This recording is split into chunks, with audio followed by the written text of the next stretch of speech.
The papacy of Pope Francis is considered by many to be the most progressive in the Catholic Church's history. But as he fights an extended illness, the process for electing a new pope has likely already begun. What mark has the current pope made on the more than 1 billion Catholics around the world? What's involved in choosing his successor? And in what direction might a new pope lead the Catholic Church? Let's ask. In the nation's capital, Emma Anderson. She's professor in the Department of Classics and Religious Studies at the University of Ottawa. And with us here in studio, Michael W. Higgins, author of The Jesuit Disruptor, a personal portrait of Pope Francis.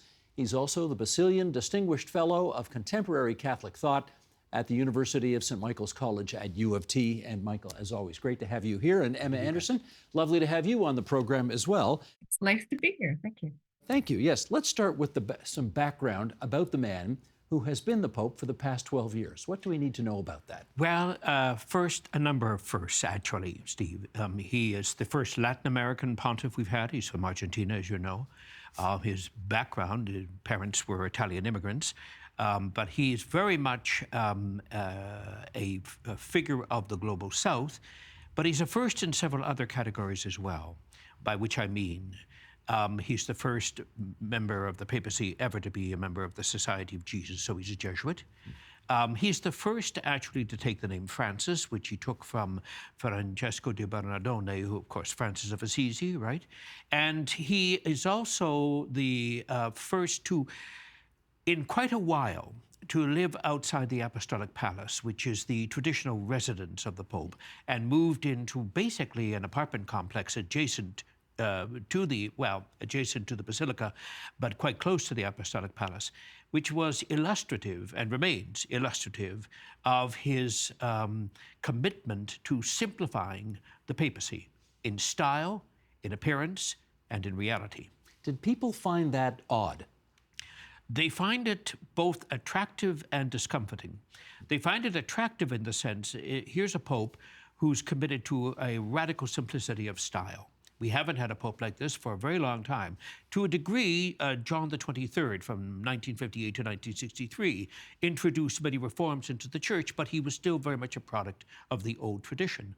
Francis, who was never at the council, first pope we've had who was not in any way at the council, is very much a pope of the council. And as a consequence, he's attempted to simplify the trappings of the papacy. Others find that disturbing because they love the color and the splendor and the panoply and the epic nature of the papacy, convinced that it's been inalterable over the centuries since the time of Jesus. But that, of course, is entirely ahistorical. What we have now is much more a product of the Renaissance than it is of the early church. So he's a man who's brought a refreshing and radical simplicity to the office of Peter. Let me follow up with you on that, Emma Anderson, which is to say the notion that he's the first Jesuit, the first non-European to become Pope.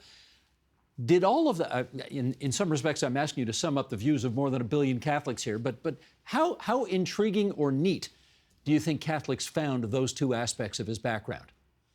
Well, I still remember when he was first introduced back in 2013, and he came up onto the balcony, and he was dressed, of course, all in white, but he didn't have a really bejeweled pectoral cross, and he simply said, "Buonasera," good evening.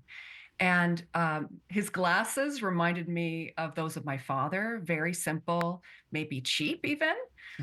He wasn't wearing any of the red regalia, and he quickly moved past the part where normally the Pope blesses and prays for the crowd, opting instead to have the crowd bless and pray for him, which I think right away sort of sent the signal that this was going to be a different kind of Pope.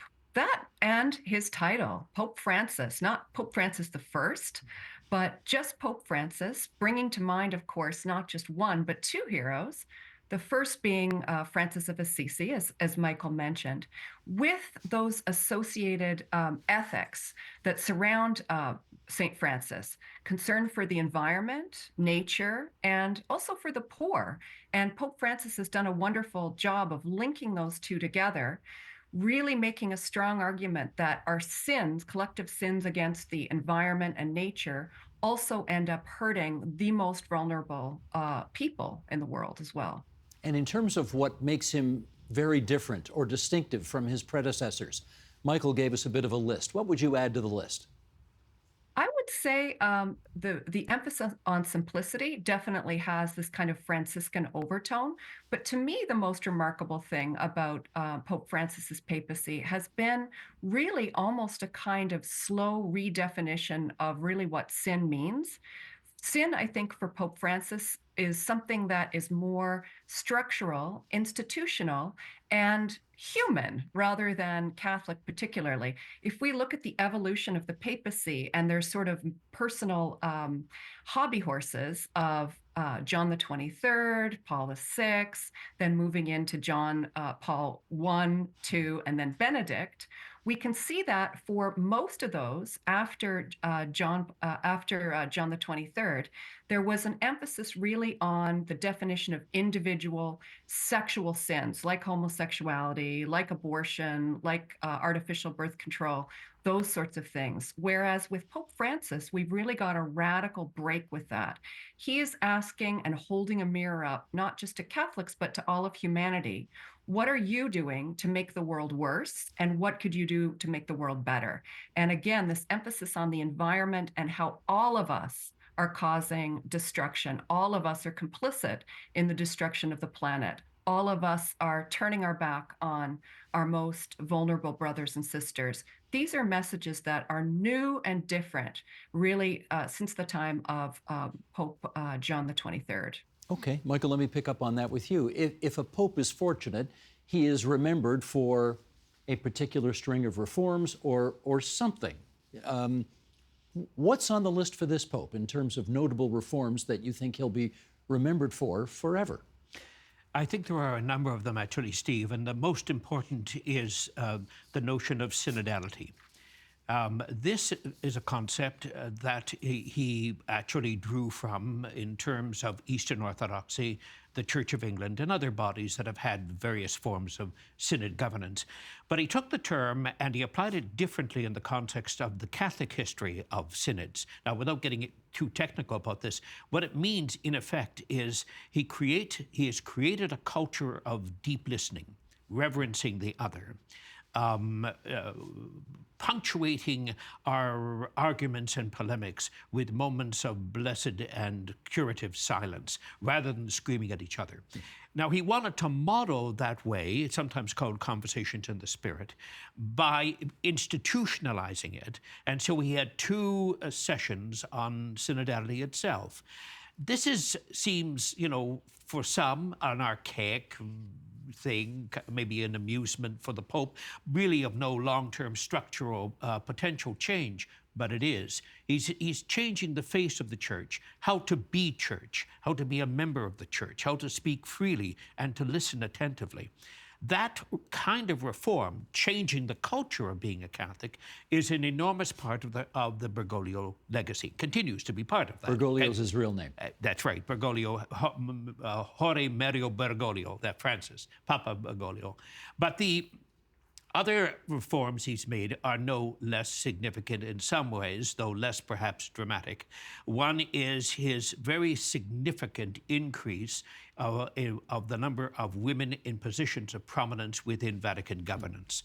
Now, this is quite separate from the much more controverted question of women in sacramental ministry, but it does speak to his determination to engage women at levels of operation within the Vatican structure itself, which are indeed unprecedented.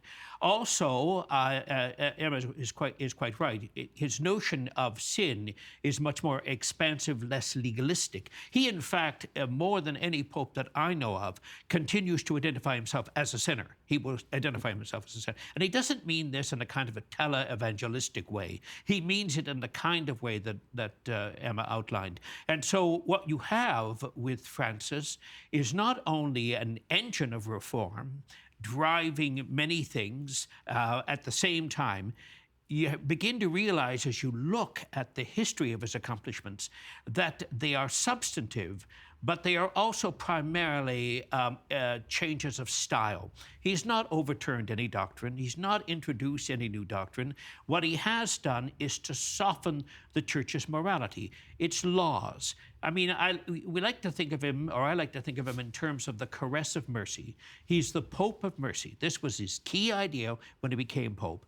But he's also the Pope who identifies in solidarity with the marginalized. Where did he go, Steve, when he first became Pope? Not to Argentina. In fact, he's never gone back to Argentina. Unlike other popes who have returned to their native lands, what he did is he flew to Lampedusa, and he stood with the migrants who had fled North Africa, some, of course, who perished on the seas, and he stood with them on that island in the south of Italy. That, it seems to me, was a dramatic first instance of the kind of pontificate we were going to get, and it's been replicated many times. He has had, Emma, a dramatic and historic connection to Canada, in as much as nearly 3 years ago, he went to Alberta to deliver an apology to residential school victims there. We're going to show a brief clip of that, and then I'm going to come back and get your take on that. Sheldon, if you would. Today, I am here, in this land that, along with its ancient memories, preserves the scars of still open wounds. I am here because the first step of my penitential pilgrimage among you is that of again asking forgiveness, of telling you once more that I am deeply sorry.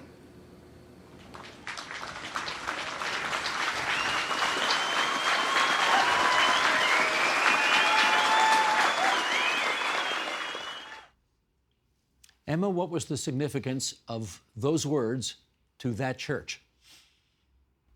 Well, it was historic. And this is something that Canadians, particularly Indigenous Canadians, have been waiting for a very long time. Throughout much of Francis's papacy, it didn't look like it was going to happen. And then in 2022, the Pope came. And he came despite mobility issues that had him largely in a wheelchair for most of his visit. And he linked his visit with what I thought was quite a good idea, really under the aegis of Saint Anne, the grandmother of Jesus, a saint who has often been one of the most popular in Indigenous Catholic circles because of the fact that she's an elder, because of the fact that she's a grandmother. She's a relatable and healing figure, and she also speaks to that need for healing of extended Indigenous families and intergenerational trauma from residential schools. His apologies were fulsome. They seemed heartfelt. They were repeated. And in each of the places that he visited, he linked this kind of message of really seeking forgiveness from Indigenous people for the historical wrongs, including the arrogance of thinking that the Catholic Church could or should try to change the culture, language, and particularly the spirituality of Canada's Indigenous people. Not just since the 19th century, but all the way back to the very beginnings of the Canadian conversation with the founding of Quebec in 1608. Almost right away, we had tentatives of conversion, and including targeting of Indigenous children for such efforts. That he did it, Michael, and the way he did it, could any other pope have matched that? I don't think so, although John Paul II came to Canada, as you know, twice, and in the second case, very specifically to go to Fort Simpson to meet with the Indigenous peoples. And to his great credit, John Paul II had a long history of involvement with Indigenous peoples throughout the Americas, particularly Guatemala, but other places as well. But Francis took us a step further because, of course, with John Paul II, there was no exposure or disclosure, if you like, of the infamy of residential schools. So that wasn't on 1984, maybe? Yeah, 1984, 85, 86, somewhere in the mid-80s. The first time he came was 84, and then I think it was 2 years later he came back. So our understanding of all of that was very different. That's right. 40 plus years ago. Exactly. Whereas Francis has a tremendous capacity for empathy. And I think that this is what our indigenous leaders discovered when they went to Rome, representing the Métis and the Inuit and First Nations. They were much moved by his capacity for empathy, to enter into their pain. He listened to them. And you saw that on the pilgrimage, penitential pilgrimage, he called it, to Canada, where he actually attended. He listened. He didn't exhort. He didn't engage in papal rhetoric. He didn't remonstrate. He simply listened to them. And he listened to them with that kind of reverence that I was talking about earlier, which he's tried to embed in the way that people in the church talk to each other and indeed to the world. Foreign affairs. John Paul II is perhaps best known as the Pope who had the most significant influence on foreign affairs in the world, but this Pope has weighed in as well. Ukraine. Here's what he had to say about ending the war. Sheldon, a clip if you would. Quella parola negoziare è una parola coraggiosa. Quando tu vedi che sei sconfitto, che la cosa non va, avere il coraggio di negoziare. Ti vergogna, ma te su continui così, quanti morti e poi, e finirà peggio ancora. Negoziare in tempo, cercare qualche paese che faccia da mediatore.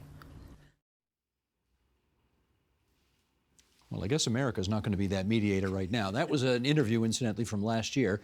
And then just 2 days ago from the hospital, he posted this. He said, I pray for you too. I pray above all for peace. From here, war appears even more absurd. Let us pray for martyred Ukraine, Palestine, Israel, Lebanon, Myanmar, Sudan, and Kivu. Okay, let's get into this now. Emma, why do you think it was important for him to weigh in on the multiple crises and upheavals that are happening in foreign affairs today?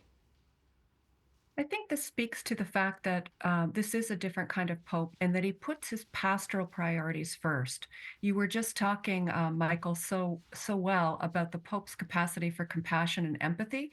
And I think we really see this in his advocacy for those suffering under tyranny, suffering under war, suffering under poverty, suffering under exclusion. And I also think that the Pope is best when he speaks from his heart and often speaks off the cuff and often then has people have to try to walk back what he's saying. Some of the most famous comments of his papacy were made in the air when he was talking to reporters flying from one place to the other. Perhaps one of the most famous comments of his entire 12 years was, who am I to judge on the issue of kind, open-hearted homosexuals? He's like, who am I to judge that they're any better or worse Catholics than I am myself? So once again, we get this kind of sense of wanting to be with, advocate for, and have a solidarity with those who were in the worst places. Just like Michael was saying, one of the first trips he made was to stand side by side with migrants who had barely survived their hellish ordeal in flight from places war-torn, with no economic opportunities, seeking a better life. And I think that's what he's trying to do as he daily, even from his hospital bed, communicates with parish priests in Gaza, for example. Michael, where would you put his impact on world affairs, say, compared to John Paul II? Well, you were right to say that John Paul II was very politically oriented. He was. And he didn't apologize for it, and his initiatives were often epic and sometimes quite revolutionary. With Francis, I think they're both more sustained, less dramatic, and persistent. We've had an instance recently at the beginning of the Jubilee year where, along with Cardinal O'Malley of the recently retired Archbishop of Boston, he worked to have released 536 Cuban prisoners. And he's done this several times before with Barack Obama. He negotiated a new relationship between the United States and Cuba, as you know, which has been hostile for decades. He's also been involved in other discussions in other parts of the world. You've got to remember, the Vatican is quite a complex institution with representation at some 180 countries. It has nunciatures or papal embassies in all these countries. And he can also access international religious organizations, religious orders and whatnot, provide information to help him function with his Secretary of State, Cardinal Paikin, and his Secretary for Relations with states, Paul Gallagher. He's able to negotiate in ways that aren't so easy for standard sovereignties. I'll end by saying this. It does seem to me that in a time in which governments are becoming increasingly and determinedly self-isolationist, where the old order of multilateralism is beginning to crumble, when we have a new and threatening narcissism among nations, the role of the papacy as a mediating power has never been greater. And as you saw with the quotation with regard to Ukraine, but also his daily phone calls to a parish that's besieged in Gaza. He doesn't go a night, with the exception of his illness right now, without phoning them. His involvement with other areas and jurisdictions under great international stress. He's always attempted to find ways of mediating. So he's dispatched ambassadors, Vatican delegates and whatnot, when he can't go himself. It's not without controversy. He's got himself into some difficulty with the Ukrainian community, the diaspora, that feel that his emphasis on negotiation is establishing a kind of moral equivalence between the two powers, which in fact doesn't obtain. And of course, his commitment to a new negotiation or concordat or renewal with Beijing has created a lot of anxiety amongst diaspora Catholics in Hong Kong or abroad who feel that he doesn't really read the Beijing government right. But it's his commitment to dialogue, Steve, that's important. He talks about this in an earlier work of Fratelli Tutti. He talks about the importance of dialogue and negotiation with all. That's his long commitment. Maybe he's an idealist, maybe he's a romantic, but he's committed to dialogue and negotiation as the only way out of complex situations. Emma, let me ask you about his next move. And admittedly, this is going to be calling upon you to speculate, but his predecessor, Benedict XVI, got old and sick and decided to resign when he felt he couldn't do the job anymore. Do you think Francis is considering that option right now? Well, it's certainly possible. I mean, there's really three ways forward. The first, and I think it's the one that, of course, everyone's hoping for, is that Pope Francis gets better, puts this incident in the rearview mirror, and goes on to have another couple very successful years in the papacy. And obviously, that would be the preferred option, but it seems increasingly unrealistic. He's been in the hospital since Valentine's Day. He keeps having, unfortunately, these terrible respiratory attacks. He's in a serious health crisis. So the other two options are the sadder ones. He either steps down, possibly, or he passes away from this. However, what I find intriguing is that whether it's one or the other of these last two options, both of them really revolve around this beautiful church, this imposing, huge church, in fact, in Rome, Santa Maria Maggiore, where the Pope has said he would like to be buried once he dies, or should he resign, he would like to live there and be a simple parish priest, hearing people's confessions and giving communion. So in some ways, we can sort of say that we know the next chapter, whether it's that of a living Pope Emeritus, much like we had with Benedict, perhaps not with wearing the white raiment and not really retiring, but simply going back to how he started, which is as a man of the people, fundamentally as a pastor, working directly with individual Catholics on a pastoral capacity. However, either one of those, his death or his resignation, would prompt the beginning of the wheels turning of the next conclave and the next series of secret votes in the Sistine Chapel and all the drama and intrigue that calls for. Well, since we are only a couple of days removed from the Academy Awards, and since I suspect both of you have seen the movie Conclave, let's follow up with that. How accurately did they get it in the movie, Michael? And therefore, is that what we're about to see in relatively short order? It was surprisingly accurate, actually. There were only a couple of things that seemed to be out of sync. I mean, the ending is quite improbable, of course. And there were a couple of Don't things. give it away. I'm not For going to those give who it away. haven't seen And a couple of other it's a things great that movie. are highly dramatic. Yeah. But in terms of process and the role of particular personalities, it was accurate.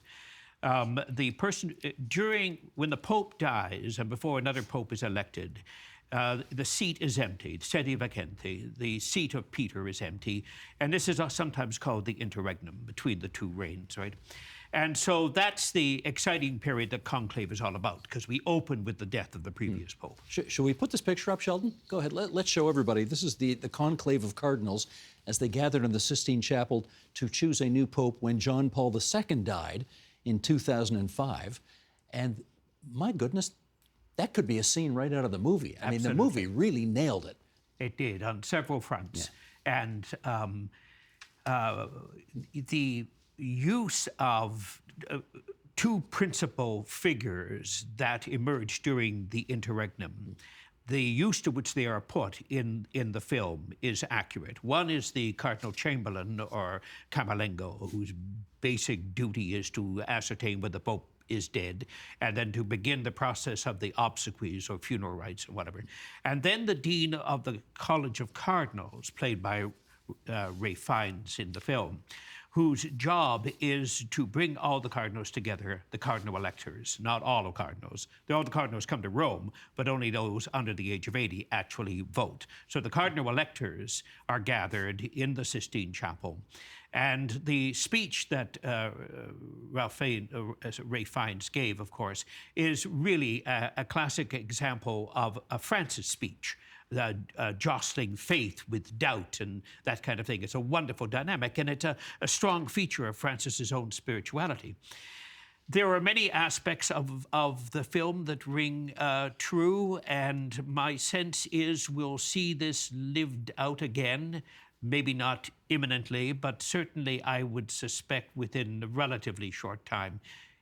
Francis is old. He's had several medical issues. 88 now? He's 88.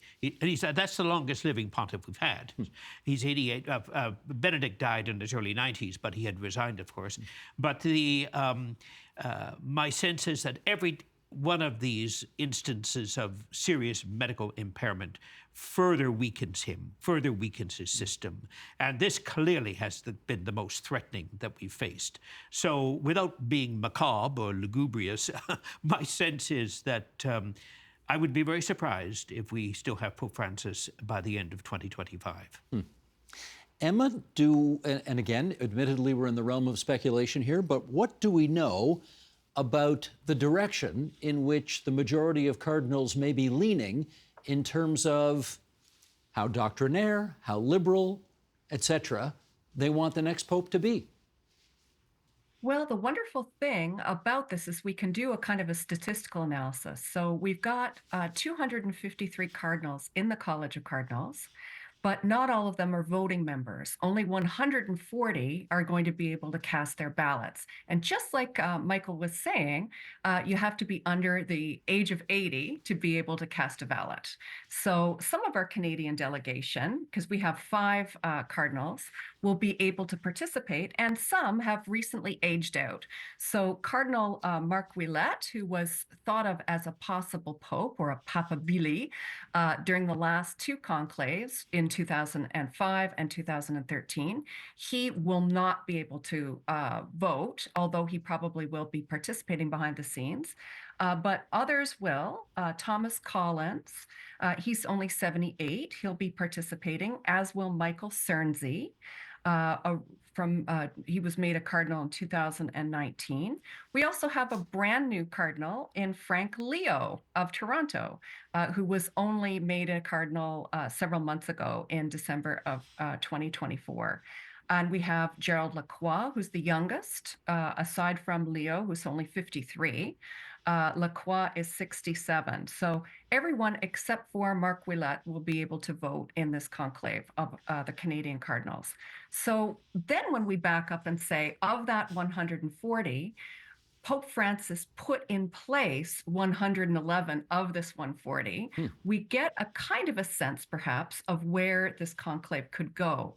But even with that, there is still room for doubt. Just because you were nominated or put in place by Francis does not necessarily mean that you're going to share all of his priorities and all of his spiritual ethos. Nevertheless, it does give him something of a leg up, I would say, in ensuring that his legacy continues in a more liberal direction. And Michael, is it 50% plus one? Is that how you become the Pope? No, it's back to 2/3. 2/3. There have been several changes, and several changes even in the composition of the college. There was one time where the ceiling for the number of cardinals was 70, and now it's technically 120. But in fact, the popes exceeded all the time. But every country is going to play this game. And the bookmakers are already working in London, making decisions about who's going to get this or whatnot. And there are some names that have already surfaced. Cardinal Tagle, formerly of Manila, but in the Vatican structure for quite a number of years, obviously a Filipino. And the other one, Pietro Parolin, I referred to earlier, Secretary of State. But there is an old adage, Emma would know this, and I think you do as well, that a cardinal that enters a conclave, a pope, exits a cardinal. So the thing they most do is to dampen or tamper or damp down any speculation that they're seeking the position. Well, if I had a vote, I'd give it to Ralph Fiennes. He was amazing in the movie. He is Catholic. Yeah. Emma Anderson, Michael Higgins, thanks so much for this absolutely fascinating conversation about what's next for the Catholic Church. Thanks to you both. Thank you very much. Pleasure. Thank you. Thank you.